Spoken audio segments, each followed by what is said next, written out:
Hello dear friends. मैं कृष्ण सैनी आप सभी का स्वागत करता हूं हमारे YouTube channel inspire physics classes में। दोस्तों, जब से आपका एग्ज़ाम पोस्टपोन्ड हुआ है उसके बाद में दोस्तों हमारे वीडियो नहीं आ रहे हैं, लेकिन दोस्तों आज से अपन हमारी जो वीडियो है उसको फिर से कंटिन्यू कर रहे हैं। दोस्तों, आपकी जो एग्ज़ाम पोस्टपोन्ड हुई है दोस्तों, जैसे ही यानी कई जगह पर लॉकडाउन लगा हुआ है वो ख़त्म हो जाता है दोस्तों, आपकी जो एग्ज़ाम हो बहुत ही जल्द करवाई जाएगी। और दोस्तों हमारी नेवी की वैकेंसी भी आ गई हैं। तो दोस्तों अब क्या करना है कि आपकी जो स्टडी है दोस्तों इसको फिर से यानी कंटिन्यू करना है, इसको ब्रेक नहीं देना है। यदि यहाँ पर आप इस समय में नहीं पढ़ रहे हैं तो दोस्तों आपको बहुत बड़ी हानि हो सकती है।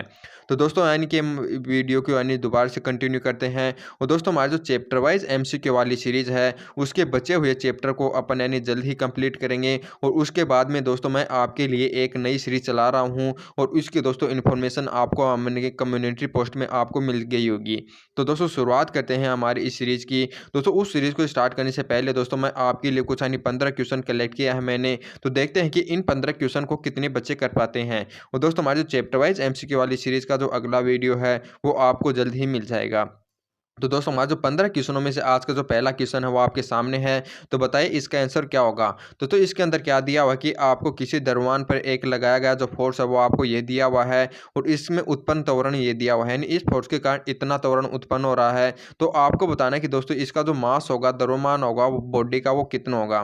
दोस्तों यहाँ पर पहले अपन बल का मैग्नीट्यूड निकालेंगे, परिमाण निकालेंगे। तो दोस्तों बल का जो हमारा मैग्नीट्यूड निकालेंगे वो हमारा कितना हो जाएगा, 6 का स्क्वायर दोस्तों हमारा 36 हो जाएगा, प्लस 8 का स्क्वायर हमारा कितना हो जाएगा 64, प्लस 10 का स्क्वायर हो जाएगा हमारा अंडर और इसका कर देंगे अपन रूट, यानी ये हमारा हो जाएगा अंडर रूट 200। तो दोस्तों आपने पढ़ा होगा, हम सभी जानते हैं बहुत आसान फॉर्मूला है, एफ इज इक्वल टू हमारा होता है एम ए। तो यहाँ से दोस्तों में एम यानी मास पूछा गया है। तो ये मास कितना हो जाएगा हमारा एफ अपॉन में ए हो जाएगा। और बल हमारा कितना है दोस्तों, ये हमारा अंडर रूट के 200 है। और एक्सीलरेशन हमें कितना दिया हुआ है, त्वरण, वो आपको 1 मीटर पर सेकंड दिया हुआ है। तो इस प्रकार से दोस्तों आपका जो मास हो जाएगा वो हमारा अंडर रूट 200 हो जाएगा। और इसको यदि अपन आगे सोल्व करते हैं तो ये हमारा हो जाएगा 10 अंडर रूट 2, यानी 100 को बाहर लाएंगे तो दोस्तों हमारा 10 हो जाएगा और अंदर बच जाएगा यानी रूट 2। तो इस प्रकार से इसका जो दोस्तों आपका राइट आंसर हो जाएगा वो हो जाएगा आपका ऑप्शन नंबर ए वाला। यानी दोस्तों यदि हमारा कोई बॉडी है उस पर इतना दोस्तों यानी जो फोर्स है वो अप्लाई किया जा रहा है और उसके अंदर जो एक्सीलरेशन उत्पन्न हो रहा है वो 1 मीटर पर सेकंड स्क्वायर है। तो इसका जो मास हो जाएगा वो हमारा कितना हो जाएगा 10 अंडर रूट 2 केजी हो जाएगा। तो इसका राइट हो जाएगा ऑप्शन नंबर ए वाला। अब दोस्तों आपके लिए दूसरा क्वेश्चन है। तो बताइए इसका आंसर क्या होगा। दोस्तों वायु में बादल तैरते रहते हैं क्योंकि। दोस्तों आपको बताना कि हमारे जो पृथ्वी के ऊपर जो बादल होते हैं वो वायु के अंदर यानी फ्लोट करते रहते हैं, यानी क्लाउड्स होते हैं वो वायु के अंदर तैरते रहते हैं। तो आपको बताना है कि इसका रीज़न क्या है, यानी तैरने का रीज़न क्या है। कि जो हमारे बादल होते हैं उसकी श्यानता कम होती है या इनकी श्यानता उच्च होती है या इसका घनत्व कम होता है या इसका घनत्व उच्च होता है। तो बताइए दोस्तों इसका जो सही रीज़न होगा वो क्या होगा। दोस्तों हम सभी जानते हैं जब दोस्तों हमारे जो यानी कोई माध्यम है उसका घनत्व उच्च हो और उसके अंदर कम घनत्व वाली वस्तु यदि प्रवेश करती है तो इस माध्यम के द्वारा दोस्तों उसके ऊपर यानी ऊपर की ओर उस पर एक फोर्स लगता है जिसको अपन बोलते हैं बुयांसी फोर्स है, यानी उछाल बल है या उत्प्लावन बल है। तो दोस्तों क्या होता है कि यानी बादलों का घनत्व कम होता है और इसका घनत्व कम होने के कारण दोस्तों इसका जो बादलों का जो भार होता है वह बुयांसी फोर्स के द्वारा या उछाल बल के द्वारा संतुलित कर लिया जाता है। और बादलों पर दोस्तों हमारा जो नेट फोर्स होता है वो हमारा शून्य हो जाता है, जिसके कारण क्या होता है कि जो बादल होते हैं वो स्वतंत्र रूप से यानी फ्लोट करने लग जाते हैं, तैरते रहते हैं। तो इसका जो सही रीज़न हो जाएगा वो जाएगा हमारा घनत्व कम होने के कारण दोस्तों क्या होता है कि इस पर जो फोर्स लगता है बुयांसी फोर्स है वह दोस्तों नीचे यानी कि इसका जो भार होता है यानी इसका जो वेट होता है उसके यानी संतुलित कर ले जाता है और इसका नेट फोर्स हमारा शून्य हो जाता है। तो इसका राइट हो जाएगा ऑप्शन नंबर सी वाला, यानी वायु में बादल तैरते हैं क्योंकि दोस्तों इसका जो घनत्व होता है वो कम होता है। अब आपके लिए थर्ड क्वेश्चन है। थर्ड क्वेश्चन में दोस्तों आपको क्या बताना है कि कोई द्रव्य है उस पर जो श्यानता बल एवं जो द्रव्य के प्रवाह के मध्य का जो एंगल है वो आपको बताना कितना होता है। यानी दोस्तों हमारा कोई इस प्रकार से कोई द्रव्य है, यानी ये द्रव्य की परतें हैं, यदि दोस्तों इसका जो फ्लो है वो इस डायरेक्शन में हो रहा है तो आपको बताना कि दोस्तों हमारा जो श्यानता बल होगा यानी विस्कोस फोर्स होगा वो इसकी डायरेक्शन आपको बतानी है किस डायरेक्शन में होगी, इसके परपेंडिकुलर होगा या इसके विपरीत डायरेक्शन में होगा या इसकी सेम डायरेक्शन में होगा। दोस्तों हम जानते हैं विस्कोस फोर्स का कार्य क्या होता है कि दोस्तों हमारा कोई द्रव्य है यदि यानी किसी डायरेक्शन में फ्लो कर रहा है तो दोस्तों ये यानी कि उस फ्लो का विरोध करता है, यानी इसको रोकने की कोशिश करता है। इसका मतलब क्या होगा दोस्तों, यदि हमारी जो विस्कोस फोर्स होता है वह इसके विपरीत डायरेक्शन में कार्य करता है, यानी यदि हमारा द्रव्य का प्रवाह यदि इस डायरेक्शन में है तो दोस्तों हमारा जो विस्कोस फोर्स या जो श्यानता बल होगा वो इसके विपरीत डायरेक्शन में लगेगा, इस डायरेक्शन में लगेगा। तो इस प्रकार से दोस्तों इन दोनों के मध्य एंगल हो जाएगा, वो हमारा हो जाएगा पाई हो जाएगा। यानी दोस्तों दो यानी कि समांतर एवं विपरीत डायरेक्शन में दो यदि हमारे बल यानी दो सदिश यानी कार्य कर रहे हों, तो इसके मध्य जो एंगल होता है वो हमारा क्या होता है, पाई होता है, 180 डिग्री होता है। तो इसका राइट हो जाएगा ऑप्शन नंबर सी वाला। यानी किसी द्रव्य के श्यानबल एवं जो हमारे द्रव्य की प्रवाह के मध्य का जो एंगल होता है वो आपको कितना होता है, पाई होता है। तो इसका राइट हो जाएगा ऑप्शन नंबर सी वाला। अब आपके लिए नेक्स्ट क्वेश्चन है दोस्तों, हमारा जो फोर्थ क्वेश्चन है, इसके अंदर हमें क्या बताना है कि दोस्तों कोई दो सदिश हैं ए क्रॉस बी एवं बी क्रॉस ए, उनके बीच का एंगल हमें बताना है कितना होगा। यानी दोस्तों हमें क्या दिया हो कि आपके पास एक सदिश ये है ए और दूसरा अपन मान लें कि दोस्तों हमारा जो बी सदिश है वो वाई एक्स के अनुदिश है। तो आपको बताना है कि दोस्तों यदि अपन ए क्रॉस बी करते हैं और बी क्रॉस ए करते हैं तो इन दोनों के मध्य एंगल कितना होगा। दोस्तों आपको पता होना चाहिए कि यदि अपन ए क्रॉस बी का मल्टीप्लाई करते हैं यानी एक्स एवं वाई का मल्टीप्लाई करते हैं तो उसकी जो डायरेक्शन होती है दोस्तों हमारी जेड एक्स के अनुदिश होती है। यदि वाई यानी जे कैप और क्रॉस आई कैप करते हैं तो दोस्तों हमारी जो डायरेक्शन होती है वो माइनस के कैप प्राप्त होती है, यानी इसकी डायरेक्शन होती है वो माइनस डेक्स के जेड एक्स के अनुदिश प्राप्त होती है। तो इस प्रकार से दोस्तों अपन देखते हैं कि ए क्रॉस बी की डायरेक्शन हमारी जेड एक्स के अनुदिश हो जाएगी और बी क्रॉस ए कर देंगे दोस्तों उसकी डायरेक्शन हमारी इसके विपरीत हो जाएगी, यानी कि हमारी क्या हो जाएगी, माइनस जेड एक्स के अनुदिश हो जाएगी। तो यहाँ पर भी दोस्तों इन दोनों के मध्य जो एंगल हो जाएगा हमारा कितना हो जाएगा, पाई हो जाएगा। तो इसका भी राइट हो जाएगा ऑप्शन नंबर बी वाला। दोस्तों याद रखना यदि कोई दो सदिश हैं आपके ए एवं बी, यदि इसका क्रॉस मल्टीप्लाई करते हैं तो यदि दोस्तों जैसे ही इन राशियों का यानी अपन चेंज कर देते हैं तो इसकी डायरेक्शन होती है वो भी हमारी विपरीत हो जाती है। तो यहाँ से इसका राइट आंसर हो जाएगा ऑप्शन नंबर बी वाला। दोस्तों ये जो क्वेश्चन करा रहा हूँ ये बिल्कुल आपके एग्जाम से रिलेवेंट है। दोस्तों यदि ये क्वेश्चन आपको आसान लग रहे हैं तो भी दोस्तों ये क्वेश्चन आपको करना बहुत जरूरी है, क्योंकि दोस्तों यदि आप ऐसे ही क्वेश्चन यानी एग्जाम के जो रेलिवेंट क्वेश्चन है उसी को यदि बार बार करते हैं तो दोस्तों वह क्वेश्चन आपको यानी बिल्कुल अच्छी तरह से रट जाएंगे, यानी अच्छी तरह से यानी दोस्तों आपको कोई भी कन्फ्यूजन नहीं रहेगा और आपका यानी कि कोई भी चांस नहीं रहेगा कि एग्जाम में ये क्वेश्चन गलत हो जाएं। यदि दोस्तों आपको ये क्वेश्चन नहीं आ रहे हैं तो भी दोस्तों आपके लिए बहुत ज़रूरी है वीडियो, क्योंकि दोस्तों यदि आपको क्वेश्चन नहीं आ रहे हैं तो आपको नए क्वेश्चन सीखने को मिल रहे हैं। तो इसका मतलब क्या कि दोस्तों यदि ये क्वेश्चन आपको आ रहे हैं या नहीं आ रहे हैं, आपको ये वीडियो ना पूरा ज़रूर देखना, क्योंकि दोस्तों ये ऐसे ही क्वेश्चन वो आपके एग्जाम में पूछे जाते हैं। यदि ये क्वेश्चन आपको आ रहे हैं, आप यानी पहले से खुद से इन क्वेश्चनों को कर पा रहे हैं, तो आपका जो कॉन्फिडेंस होगा दोस्तों वो बिल्डअप होगा, यानी कि बहुत हाई कॉन्फिडेंस हो जाएगा। तो उससे क्या होगा कि दोस्तों हमारा हाई कॉन्फिडेंस हमें चाहिए। और यदि क्वेश्चन नहीं आ रहे हैं तो दोस्तों आपको कि नए क्वेश्चन सीखने को मिल रहे हैं, तो इस यानी पॉजिटिव विचार के साथ इस वीडियो को देखिए।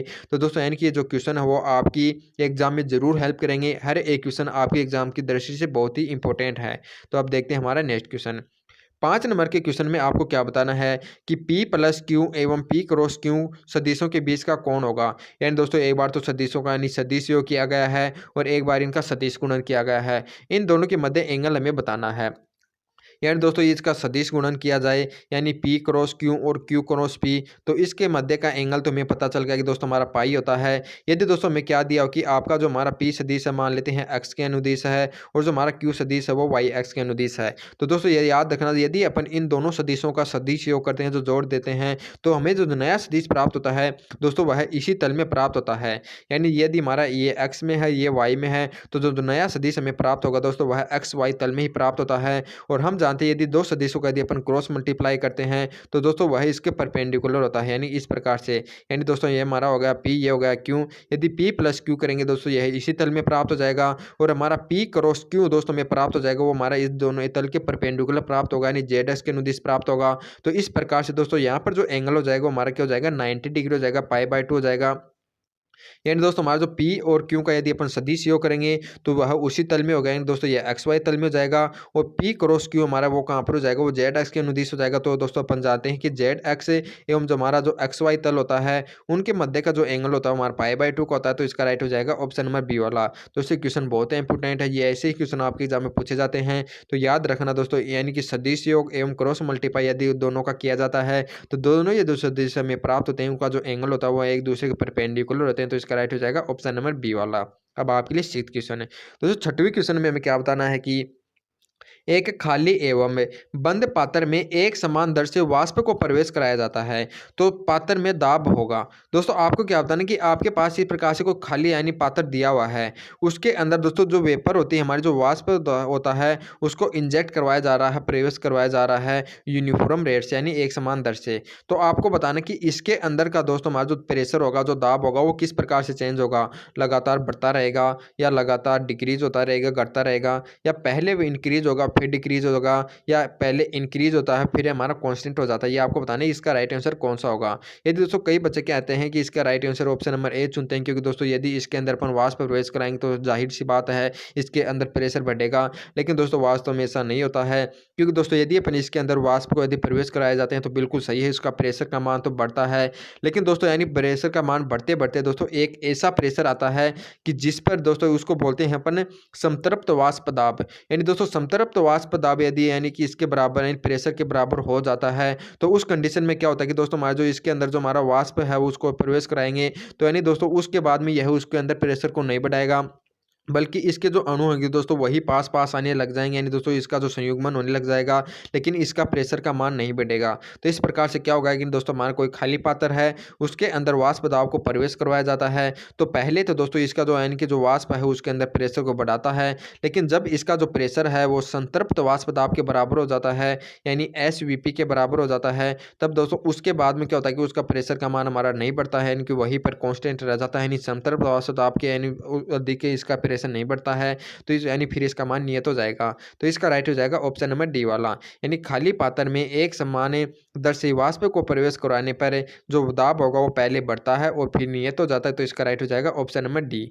अब आपके लिए सेवंथ क्वेश्चन है। सेवंथ क्वेश्चन में आपको क्या बताना है कि 1000 केजी की एक लिफ्ट के तार में तनाव 1000 केजी का भार है तब लिफ्ट है। दोस्तों हमें क्या बताना है कि आपके पास कोई लिफ्ट है और इसका जो भार है दोस्तों में 1000 केजी दिया हुआ है, और इसका दोस्तों जिस तार से यह लटकी हुई है उसके अंदर तनाव भी दोस्तों हमारा 1000 केजी ही है। तो आपको बताना कि दोस्तों हमारा जो लिफ्ट है वो ऊपर की ओर त्वरित है, नीचे की ओर त्वरित है, या स्थिर है, या दोस्तों यानी कि स्थिर एवं एक समान वेलोसिटी से गति कर रही है। आपको बताना है कि इसका सही ऑप्शन क्या होगा। दोस्तों यह आपको सभी को पता है कि यदि हमारे दोस्तों कोई भी यानी वस्तु है, यदि ए त्वरण से यानी कि वह ऊपर जा रही है तो दोस्तों इसका जो प्रभावी त्वरण होता है, हमारा नेट त्वरण हो जाता है, वो हमारा G+A हो जाता है। यदि दोस्तों यदि हमारे नीचे त्वरण किसी त्वरण से आ रही है तब दोस्तों हमारा जो प्रभावी त्वरण हो जाता है वो हमारा G-K हो जाता है। लेकिन दोस्तों इसका जो त्वरण होता है वो हमारा शून्य होता है, यानी दोस्तों त्वरण शून्य कब होता है, या तो ये हमारे स्थिर रहे या इसकी वेलोसिटी एक समान हो, यानी किसी भी डायरेक्शन में यानी एसिलेशन न हो। तो यदि दोस्तों इसके अंदर त्वरण नहीं होता है, एसिलेशन नहीं होता है, तो उस कंडीशन में क्या होता है कि हमारा जो प्रभावी त्वरण होता है वो है गुरुत्वीय त्वरण के इक्वल रहता है। तो दोस्तों यहाँ पर हमें क्या दिया हो कि इसका जो भार है वो दोस्तों यानी तनाव यानी के बराबर है, यानी दोस्तों रस्सी में तनाव एवं इसका जो एक्चुअल भार वो इक्वल है, यानी दोस्तों यह नहीं इसके अंदर कोई भी एसिलेशन गति नहीं है। यदि दोस्तों यदि हमारी ऊपर की ओर त्वरित गति करती तो इसका यानी कि जो तनाव होगा वो भार से अधिक होता, यदि यह नीचे की ओर गति करती तो दोस्तों इसके अंदर जो तनाव होता है वो भार से कम होता, लेकिन यहाँ पर इक्वल है, तो इसका मतलब क्या है कि दोस्तों इसके अंदर एसिलेशन नहीं है। यदि एसिलेशन नहीं है तो यानी दोस्तों या तो वह स्थिर है या एक समान गति में है, तो इसका राइट हो जाएगा ऑप्शन नंबर डी वाला।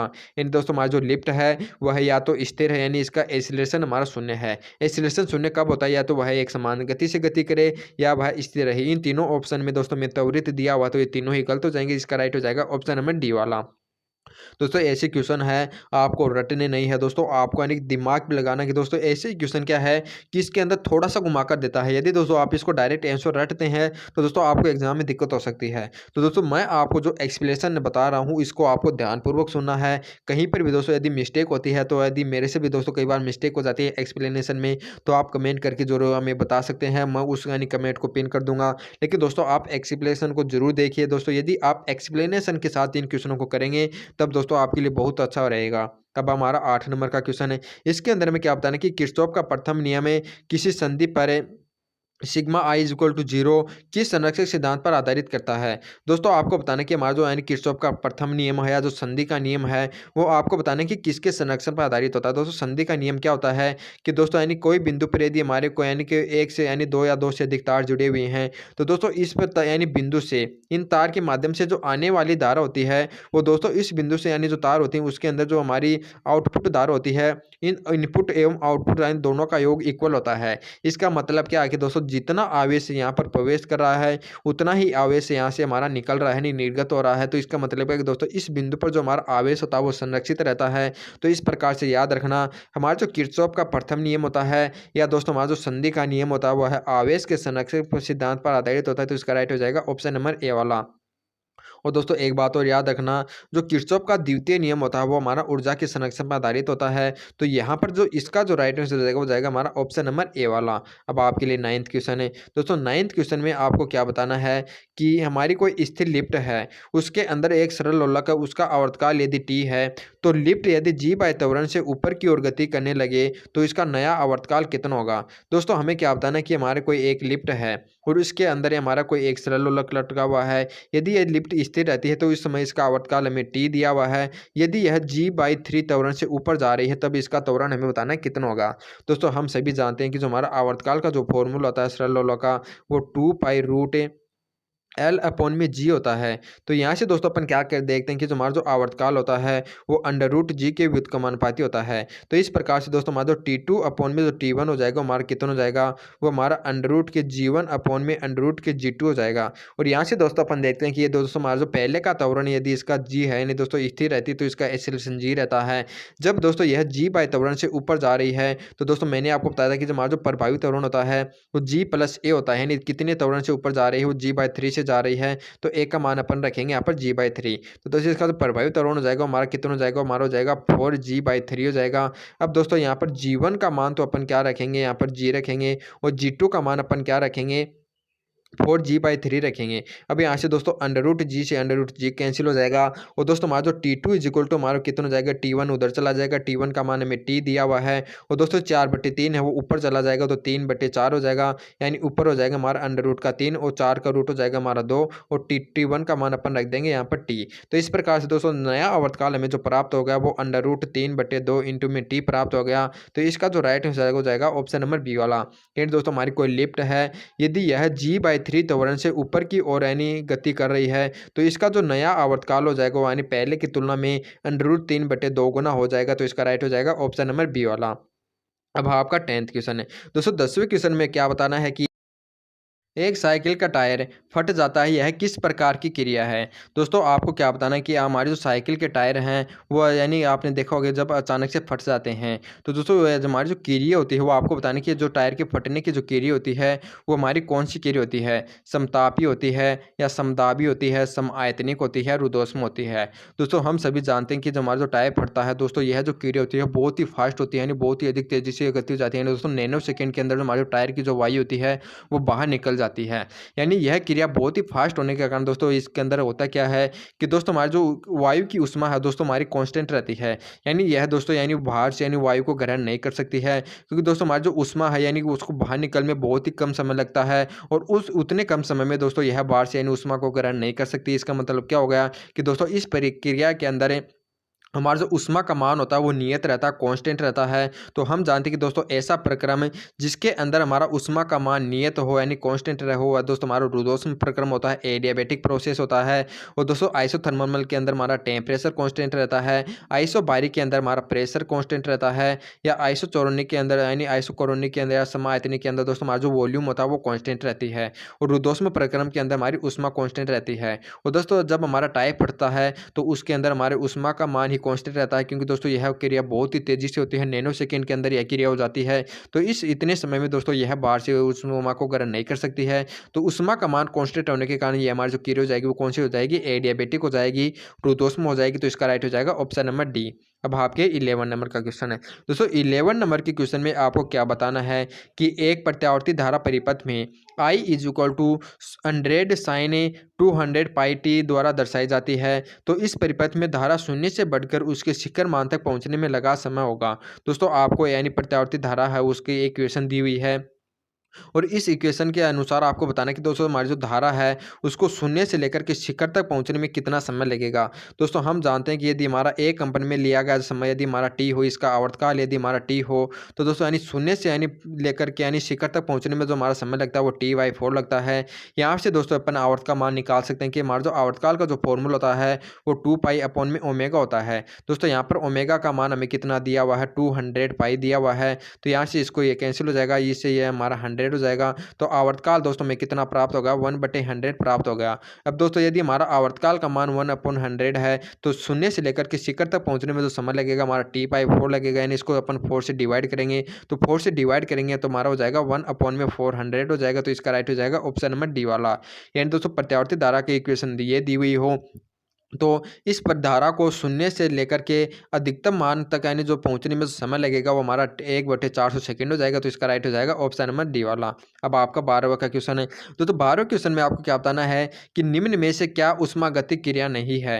दोस्तों यहाँ पर आपको 4 फंक्शन दिए हुए हैं, तो आपको बताना कि ऐसा कौन सा फंक्शन है वो हमारा थर्मोडायनेमिकल नहीं है, यानी ऊष्मागतिक नहीं है। तो दोस्तों याद रखना, वह प्रक्रम ऊष्मागतिक होते हैं वह केवल प्रारंभिक एवं अंतिम बिंदुओं पर निर्भर करें, यानी इनिशियल एवं दोस्तों हमारे जो एंड पॉइंट होते हैं उन्हीं से पर निर्भर करें, बल्कि पथ पर निर्भर नहीं करें। और बल्कि दोस्तों आपका जो वर्क डन होता है, जो किया गया कार्य होता है दोस्तों, वह केवल अंतिम एवं प्रारंभिक बिंदुओं पर निर्भर न करके दोस्तों पथ पर भी निर्भर करता है। तो इस प्रकार से दोस्तों हमारा जो किया गया कार्य होगा वो हमारा ऊष्मागतिक यानी क्रिया नहीं होती है, डायमेंडिकल फंक्शन नहीं होता है। तो इसका राइट हो जाएगा ऑप्शन नंबर बी वाला। बल्कि दोस्तों एंथैल्पी होती है उसके अंदर हमारा डेल्टा टी आता है, यानी T2 माइनस T1 होता है, यानी यह केवल अंतिम एवं प्रारंभिक यानी बिंदुओं पर निर्भर करती है। दोस्तों गिब्स ऊर्जा होती है, गिब्स एनर्जी, वह भी हमारे प्रारंभिक एवं अंतिम बिंदुओं पर निर्भर करती है, और आंतरिक ऊर्जा भी इन्हीं पर निर्भर करती है। बल्कि जो वर्क डन होता है दोस्तों वह पथ पर निर्भर होने के कारण यह हमारा एक थर्मोडायनेमिकल फंक्शन नहीं होता है। तो इसका राइट हो जाएगा ऑप्शन नंबर बी।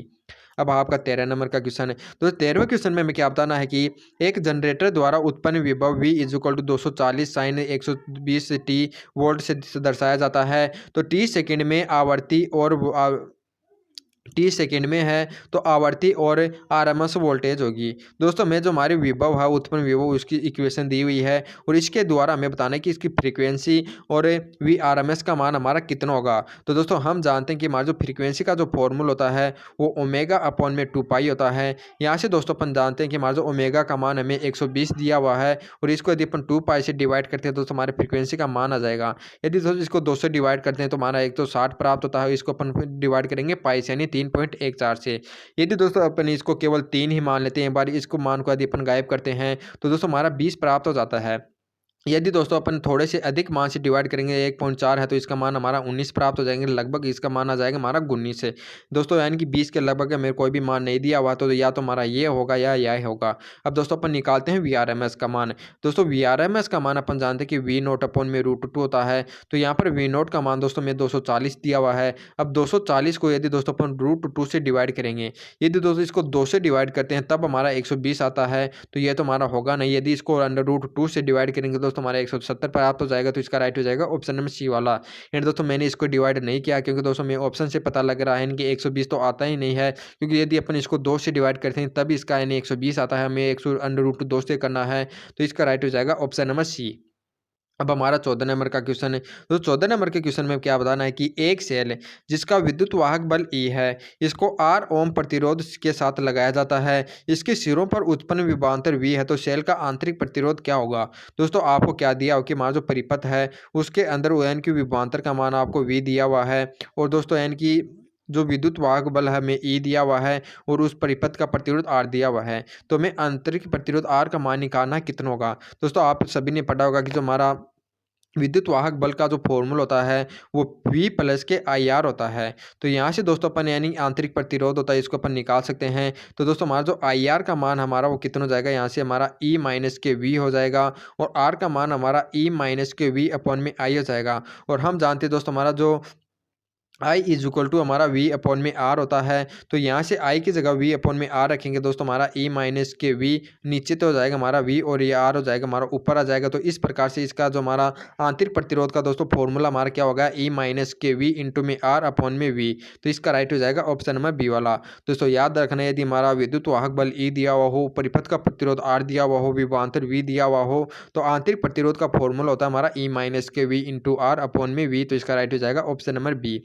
अब हाँ आपके लिए आज का अंतिम क्वेश्चन है। दोस्तों 15 नंबर के क्वेश्चन में आपको क्या बताना है कि गामा आयतन प्रसार गुणांक वाले द्रव्य को एक गामा/3 रेखीय प्रसार गुणांक वाले पात्र में गर्म करने पर पात्र में द्रव्य का स्तर। दोस्तों आपको क्या दिया हो कि आपके पास एक यानी ये हमारा गामा आयतन प्रसार गुणांक वाला एक द्रव्य है। इसको दोस्तों मैं यानी कैसे पात्र में रखा दिया हो कि दोस्तों जिसका जो आयतन प्रसार गुणांक है वो हमें गामा/3 दिया हुआ है, वैसे पात्र में इसको रख दिया जाता है। अब दोस्तों इसको यदि गर्म किया जाता है तो आपको बताना कि इसके अंदर दोस्तों हमारा जो द्रव्य का स्तर होगा वो यानी कि टेम्परेचर के साथ यानी बढ़ता जाएगा या यानी द्रव्य का स्तर यानी डिक्रीज होता जाएगा। दोस्तों यहाँ से अपन देखते हैं कि हम बन जाते हैं कि दोस्तों यदि हमारा कोई यानी वस्तु जिसका आयतन प्रसार गुणांक दोस्तों हमारा गामा हो तो इसका जो रेखीय प्रसार गुणांक होता है दोस्तों हमारा कितना होता है यानी 3 गामा होता है। यदि किसी का दोस्तों हमारा रेखीय प्रसार गुणांक गामा हो तो इसका आयतन प्रसार गुणांक हमारा गामा/3 होता है। यहाँ पर दोस्तों इसका आयतन प्रसार गुणांक हमें ये दिया हुआ है तो इसका जो रेखीय प्रसार गुणांक दोस्तों हमारा कितना हो जाएगा गामा/3 हो जाएगा। तो दोस्तों इन दोनों का जो हमारा रेखीय प्रसार गुणांक है वो हमारा इक्वल दिया हुआ है। तो इसका मतलब क्या होगा दोस्तों जितना पात्र के यानी अंदर यानी यानी वृद्धि होगी दोस्तों उतना ही एक्सपेंशन हमारा द्रव्य के अंदर होता है। तो इस प्रकार से दोस्तों इन दोनों का ही दोस्तों हमारा जो एक्सपेंशन होगा वो समान होगा। तो द्रव्य का जो स्तर होगा दोस्तों हमारा अपरिवर्तित रहेगा, नहीं हमारा न तो गिरेगा न ही बढ़ेगा, यानी लगभग स्थिर रहेगा। क्योंकि दोस्तों याद रखना यदि ये दोस्तों हमारा इसका जो यानी रेखीय प्रसार गुणांक में λ/3 दिया हुआ है तो इसका आयतन प्रसार गुणांक दोस्तों हमारा कितना हो जाएगा आयतन प्रसार गुणांक यानी हमारा इसका 3 गुना होता है तो हमारा हो जाएगा लैम्बडा। तो इसका आयतन प्रसार गुणांक भी ये है और इसका आयतन प्रसार गुणांक भी ये है। तो दोनों का आयतन प्रसार गुणांक होने के कारण दोनों के अंदर एक्सपेंशन समान होगा। तो द्रव्य का स्तर होगा दोस्तों वह न तो हमारा गिरेगा न ही हमारा बढ़ेगा। तो इसका राइट हो जाएगा ऑप्शन नंबर सी वाला। इसी के साथ दोस्तों हमारे आज के 15 क्वेश्चन कंप्लीट होते हैं। दोस्तों हम मिलते हैं आपको नेक्स्ट वीडियो में। दोस्तों नेक्स्ट वीडियो हमारी होगी चैप्टर वाइज MCQ की। दोस्तों हमारी जो हीट वाली सीरीज चल रही है उसका पार्ट 2 लेकर के आएंगे। तब तक दोस्तों आप आपकी स्टडी को रेगुलर रखिए। जय हिंद, जय भारत।